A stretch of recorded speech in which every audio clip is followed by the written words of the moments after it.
Merci beaucoup à vous, nos frères et nos sœurs.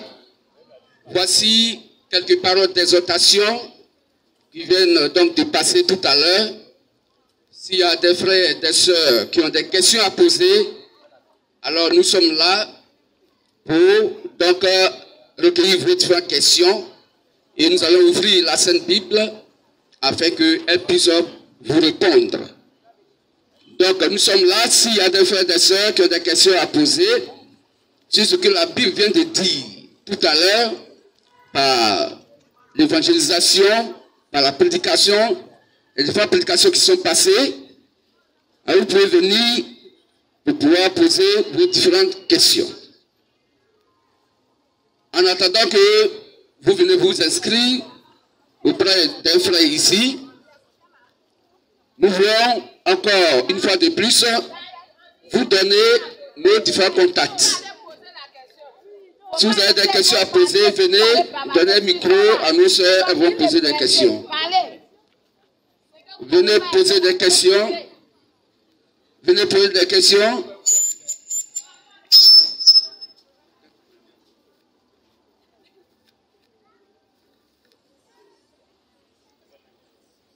Donc nous attendons pour les questions, frères et sœurs. On doit partager ensemble ces moments. C'est le moment pour que nous puissions donc entendre vos différentes questions. Nous appelons, nous parlons de notre Dieu à nous tous et toutes, le Seigneur Jésus-Christ. Nous tous, nous apprenons auprès des uns des autres, conformément aux Saintes Écritures. Pourvu que cela soit écrit noir sur blanc dans la Bible. Si ce n'est pas écrit, ne prenez pas. Dieu n'est pas dans les raisonnements des êtres humains. Dieu ne pense pas comme un homme.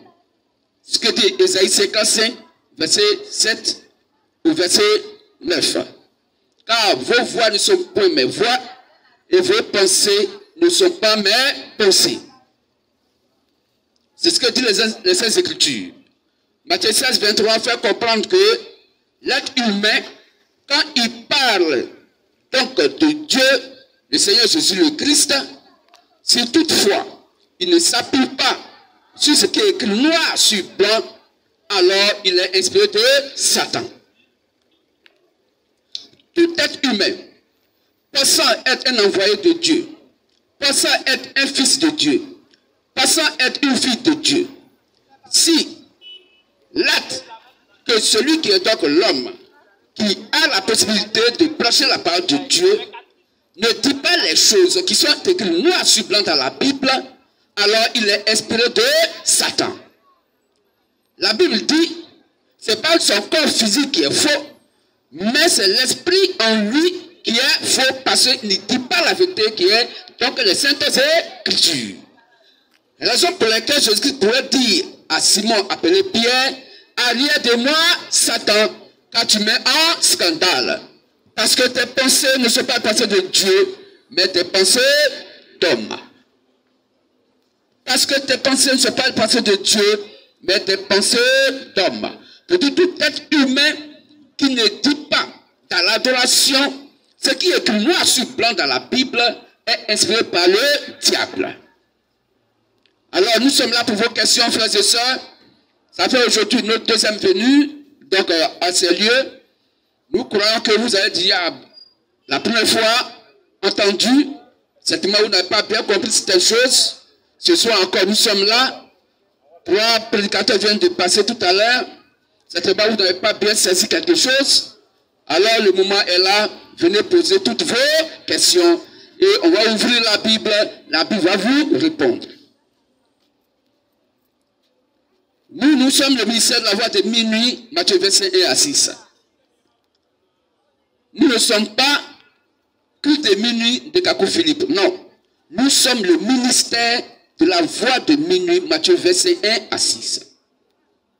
Et notre rôle ici, la terre, à cette époque bien déterminée, est de révéler le message, le glorieux message prêché par William Marion Branham, qui est le 7e dernier prophète messager de l'Église des Nations concernant l'âge de l'église de Laodicée, à cette époque bien déterminée où nous sommes actuellement.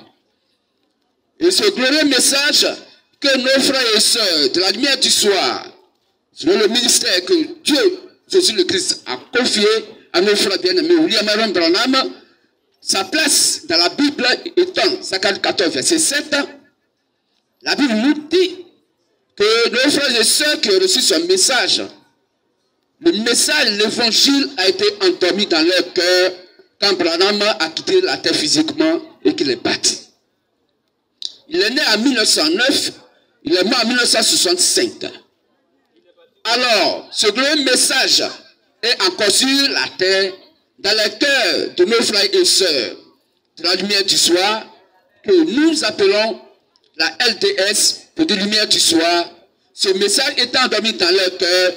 Alors nous, le mystère de la voix de minuit, Matthieu 25 et à 6, nous venons à cette époque bien déterminée pour réveiller le message que Branham a prêché et qui est dans leur cœur et qui a été endormi. Endormi pour dire simplement que ils ont maintenant pris ce message et chacun a ajouté sa pensée humaine. De telle sorte que le message authentique n'est plus manifesté dans leur cœur. Puisque la pensée humaine mélangée à la vérité est reconnue comme ténèbres. Donc la lampe qui est la parole de Dieu est éteinte dans leur cœur. La parole de Dieu est éteinte donc dans leur cœur. Le Saint-Esprit est éteint dans leur cœur.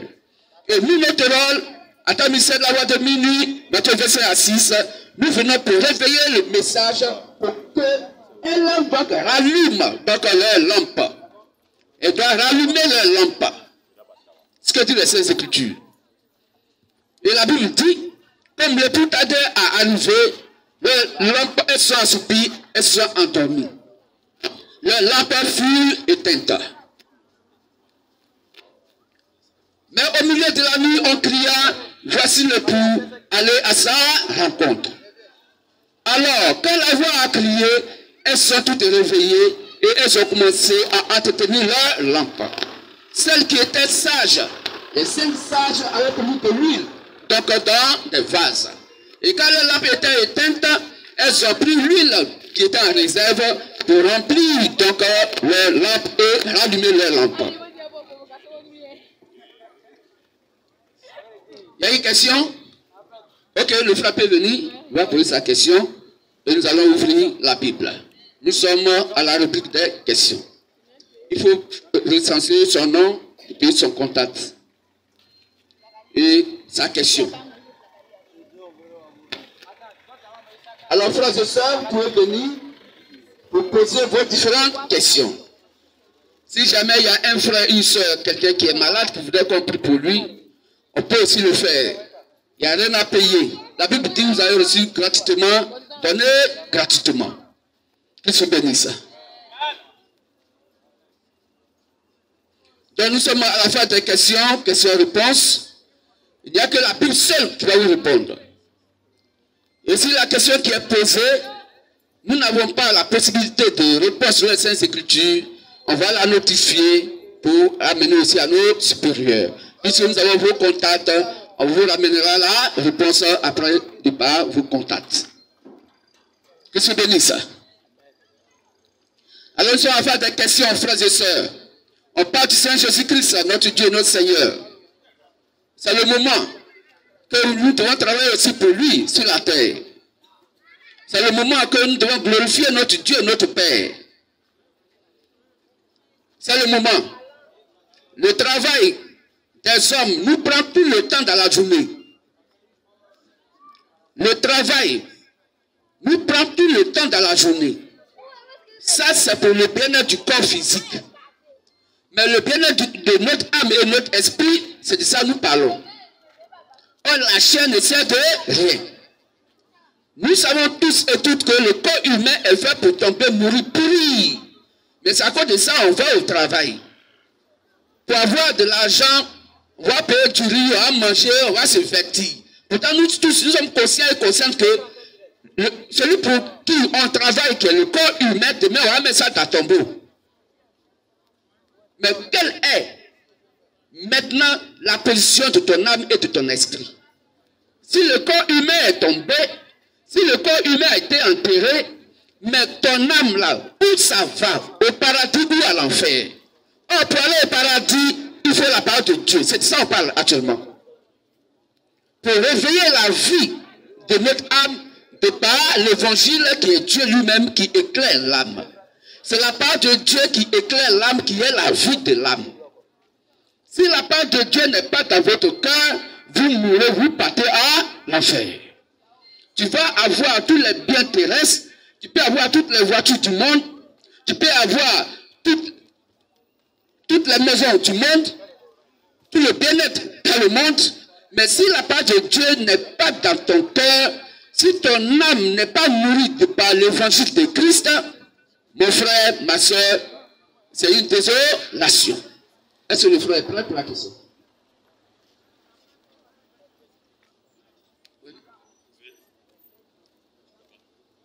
Je suis Dago. Okay. Je suis Dago Landry. Le frère tout à l'heure a dit que il a parlé il a parlé de la voix de minuit. Oui. Donc j'aimerais savoir qu'est-ce que la voix de minuit au fait, juste. Et pourquoi minuit? Et pourquoi minuit? Donc la question qui est posée, pourquoi la voix de minuit? Et qu'est-ce que minuit? Merci. Merci frère. La question est tout à fait légitime. Et nous allons prendre la Bible pour pouvoir répondre à cette question. C'est la Bible qui va nous répondre, puisque c'est la Bible qui est la boussole de tout chrétien. Étant la part de Dieu, Christ Jésus, sous la forme écriture, il faudrait que ce soit Dieu lui-même qui soit lui-même son propre interprète. Car tout ce que l'homme dit est faux, mais Dieu se dit la vérité. Et si, frère, on doit te dire la vérité, il ne faudrait pas que cette vérité vienne de nous en tant que des êtres humains, mais il faut que ce soit écrit noir sur blanc dans la Bible. Si Dieu lui-même s'est expliqué, il faut prendre pour Dieu. Mais si nous disons ça veut dire, alors nous te mentons. Que je bénisse. Alors, la première question, c'est qu'est-ce que la voix de minuit? Matthieu 25 et à 6. On va lire ça. Matthieu 25 et à 6. Oui. Matthieu 25, verset 1 à 6. Alors, le royaume des cieux sera semblable à 10 vierges qui, ayant pris la lampe, allaient à la rencontre de l'époux. 5 d'entre elles étaient folles et 5 sages.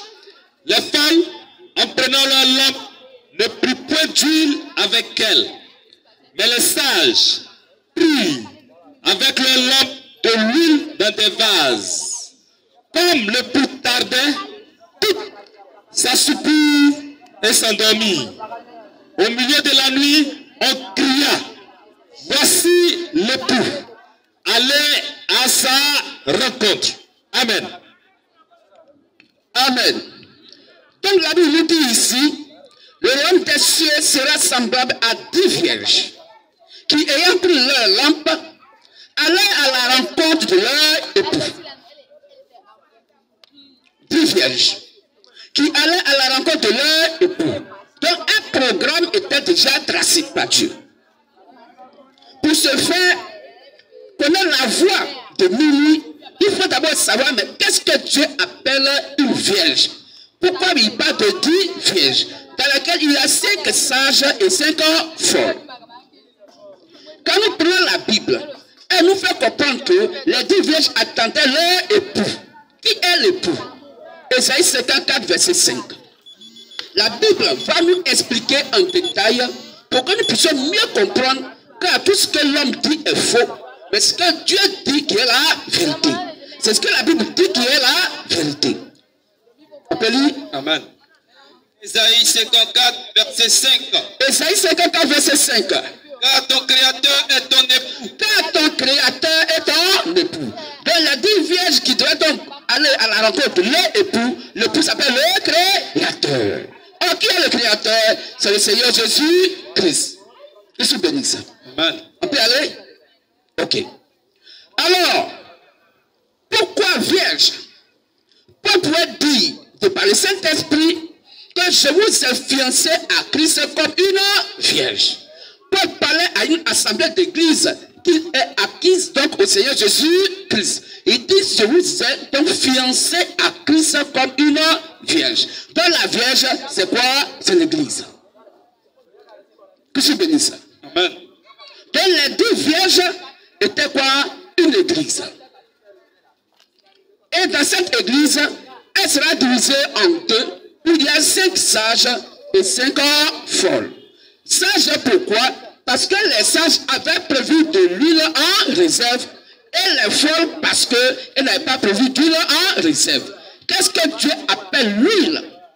Parce que le problème des folles, c'est parce que à leur réveil, les lampes étant éteintes, ils n'avaient plus d'huile pour rallumer leurs lampes. Or, les sages ont pu rallumer leurs lampes parce qu'ils avaient pris l'huile en réserve.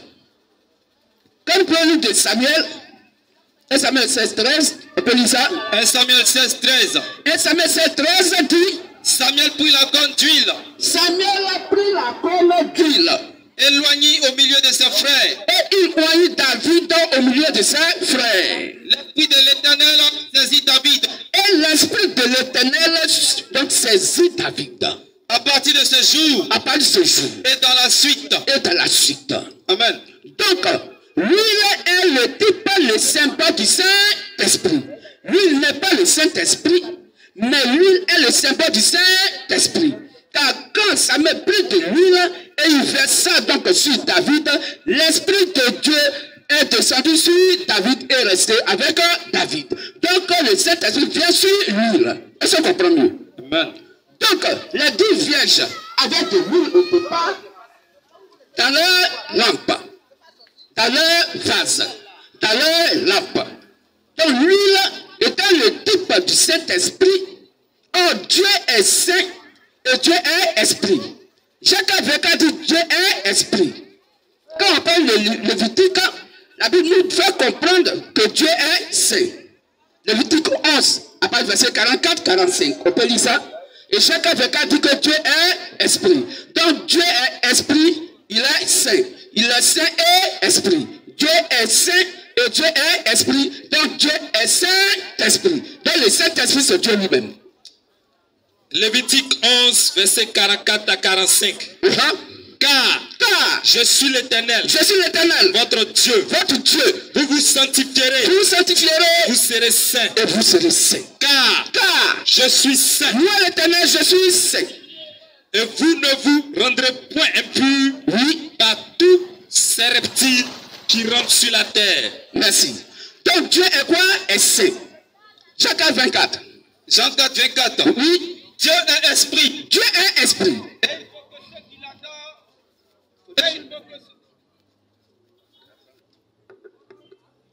Et il faut que ceux qui l'adorent, Il faut que ceux qui l'adorent, l'adorent en esprit et en vérité. l'adorent en esprit et en vérité. Amen. Donc Dieu est saint.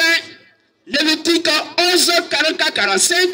Et Dieu est esprit. Jean 4, 24. Donc si Dieu est saint et il est esprit, Dieu est saint et esprit. Donc Dieu est Saint-Esprit. Donc cet esprit c'est Dieu lui-même. Jean 1, 1 dit au commencement était la parole est Dieu. Donc si Dieu est le Saint-Esprit et que Dieu est la parole, alors le Saint-Esprit c'est la parole de Dieu. Le Saint-Esprit c'est la Sainte Bible, donc sous forme d'écriture, devenu un être humain, étant dans un corps humain. C'est ce que la Bible appelle le Saint-Esprit. Le Saint-Esprit c'est la parole de Dieu.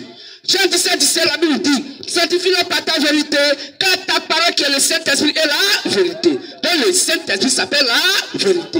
Quand nous prenons de Jean, et Jean 5, à partir du verset 20 à 21, on va lire ça. Et Jean 5, 20, 21, le faisons, on va doucement, pour qu'on puisse mieux comprendre la suite. 1 Jean 5, 20, 21. Nous savons aussi que le Fils de Dieu est venu. Nous savons aussi que le Fils de Dieu est venu. Et qu'il nous a donné l'intelligence pour connaître le véritable. Et il nous a donné l'intelligence pour connaître le véritable. Et nous sommes dans le véritable. Et nous sommes dans le véritable En son Fils Jésus-Christ. en son Fils Jésus-Christ. C'est lui qui est le Dieu véritable. C'est lui qui est le Dieu véritable. Oui, Et la vie éternelle. donc c'est clair. Dieu est saint et esprit, donc Dieu est Saint-Esprit. Dieu qui est Saint-Esprit, il est la parole. Donc la parole de Dieu est le Saint-Esprit. Or, la parole de Dieu est la vérité. Donc, le Saint-Esprit, c'est la vérité. Ce Saint-Esprit qui est la vérité, la Bible l'appelle le Seigneur Jésus-Christ, car il est le Dieu véritable. Voilà comment le Saint-Esprit s'appelle le Seigneur Jésus-Christ. Nous sommes d'accord. Donc, frère, les vierges qui avaient donc leur lampe, la Bible va maintenant nous dire ce que c'est que la lampe. Quand nous prenons le livre de Psaume 105, la Bible dit que ta parole est une lampe à mes pieds, une lumière sur mes sentiers. Psaume 117, Dieu qui s'exprime lui-même de par sa propre parole. Nous pouvons répéter uniquement ce qui est écrit noir sur blanc dans la Bible. La lampe des 10 vierges, c'était quoi? Il dit c'est la parole de Dieu. Donc les 10 vierges avaient la même parole et ils avaient le même Saint-Esprit qui était l'huile qui était dans leur lampe. Amen. Donc ils avaient le même Dieu, le même évangile, la même adoration. Et la Bible nous fait comprendre que puisque le mari qui est l'époux qui est Christ tardait à venir, elles sont toutes assoupies et elles se sont endormies. Donc si elles sont endormies, parce que leurs lampes sont éteintes. Donc la part de Dieu était éteinte à leur cœur. Le Saint-Esprit est éteint à leur cœur. Pas parce qu'ils n'avaient pas le Saint-Esprit, mais c'était éteint à leur cœur. Que je bénisse. Amen. Alors, la Bible dit, au milieu de la nuit, c'est là que ta question a été posée. Au milieu de la nuit, on cria. Voici l'époux aller à sa rencontre. Qui doit aller à la rencontre de l'époux? C'était quoi? Les 10 vierges. Alors les 10 vierges vont se réveiller de leur sommeil à la voix qui a retenti. Tant que la voix ne retentissait pas, les 10 vierges allaient continuer dans leur sommeil. Oh, Dieu appelle le sommeil la mort. La mort ici veut dire que quoi? Que Dieu était mort à leur cœur de par sa manifestation. Dieu ne pouvait plus se manifester en eux, puisqu'ils ont pris cette part de Dieu et mélangé donc avec la pensée humaine. Alors, Dieu devient inefficace. Le Saint-Esprit est attristé par la pensée humaine. Car toute pensée humaine est satanique sur Matthieu 16, 3. On peut lire ça. Donc, frère, les 10 vierges étaient donc endormies. Matthieu 16, 23. Matthieu 16, verset 23. Mais Jésus se retournant vers Pierre, dit à Pierre, il dit à Simon Pierre, arrière de moi, Satan, tu mets en scandale, car tes pensées ne sont pas les pensées de Dieu, Simon, mais celles des hommes. Toute tête humaine qui dépasse ce qui est écrit noir sur blanc dans la Bible à la pensée de Satan. Raison pour laquelle Jésus-Christ pouvait dire, et on va lire ça dans Matthieu 5, 37, il dit que vos paroles soient oui, oui, non, non.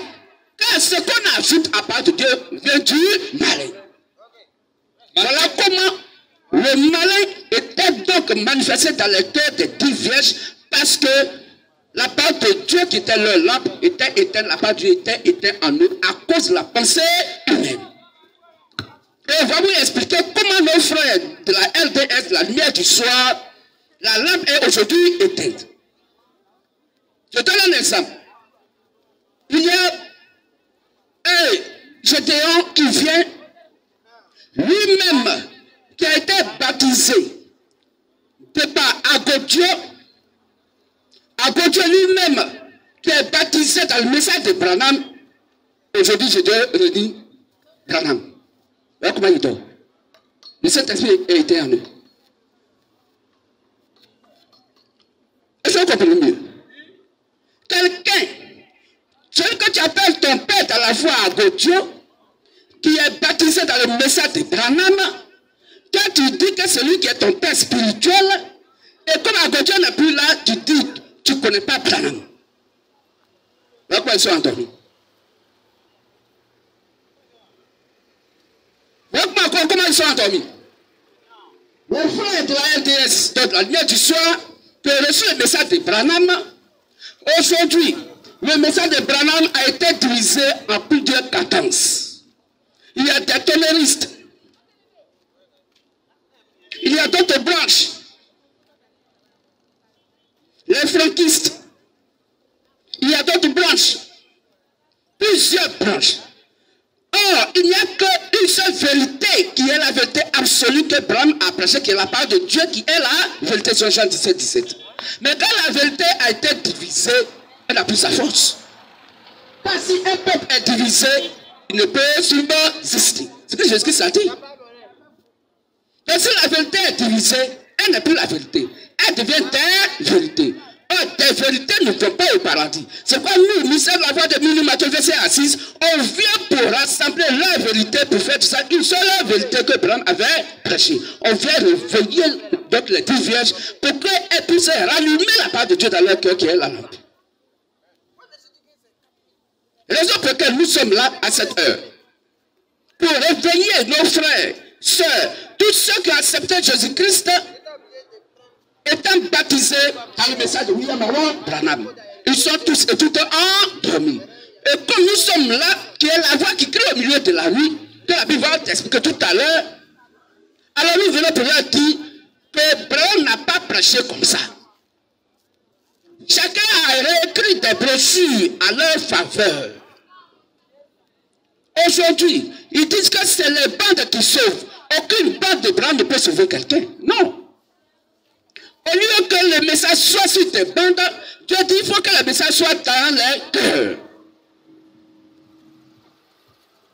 C'est ce que dit les Saintes Écritures. Et il n'y a plus de prédicateurs. Or, Romains 10 dit que Dieu, pour que la foi soit manifestée, la foi, elle vient de ce qu'on entend. Et ce qu'on entend vient de la parole de Christ. Mais la Bible dit, mais s'il n'y a pas des envoyés, comment les gens croiront-ils? Donc, Branham, c'est pas de l'envoyer. Dieu, c'est pas de l'envoyer. Or, quand nous prenons Jean 3, 34, la Bible dit que celui que Dieu envoie dit les paroles de Dieu. Donc, si les bandes disent les paroles de Dieu, donc Dieu envoie les bandes. Dieu envoie un être humain vivant. Et non un appareil. Donc, s'il y a des gens qui font culte, et c'est appareil, donc quand il les gère, pour que le message soit un appareil, le Saint-Esprit n'a pas donné ce modèle. Voilà comment il donne. Des gens qui adorent Jésus-Christ au travers d'une photo d'un être humain. Pourtant, Dieu dit que personne ne fasse une représentation dans un lieu de prière d'un quelconque animal, même qui est dans le ciel, sur la terre ou quoi que ce soit. Mais c'est le même hier qui n'était pas d'accord avec l'Église catholique romaine à cause des statues qui mettaient donc dans le lieu de prière. Mais où est la différence entre la photo de Branham qu'on met dans un lieu de prière pour adorer Jésus-Christ, les gens qui viennent se mettre à genoux devant la photo de Branham et l'Église catholique romaine qui fait statue de Marie ou de Joseph? C'est la même chose. Voilà comment ils sont encore. Et beaucoup d'autres choses. La Bible dit que celui qui croira, qui sera parti, sera sauvé. Bon, si tu as écouté une bande, appareil à donner un message, mais après, quand elle t'est baptisé, d'abord, elle va faire ton opposition demain. Voilà comment il donne. Donc, lui, il n'est plus dans les vases. Oh, Dieu appelle vase le corps humain vivant. Ce que dit Romains 9. Lui, le manque dans le cœur. Et nous venons simplement pour que ceux qui sont des saints qui avaient pris l'huile, donc, puissent remettre l'huile, la parole de Dieu, reprendre le message de Branham pour dire effectivement, nous sommes en dehors du message de Branham. On doit revenir au message authentique de Branham. C'est notre rôle. Attendez Matthieu 25 et 6.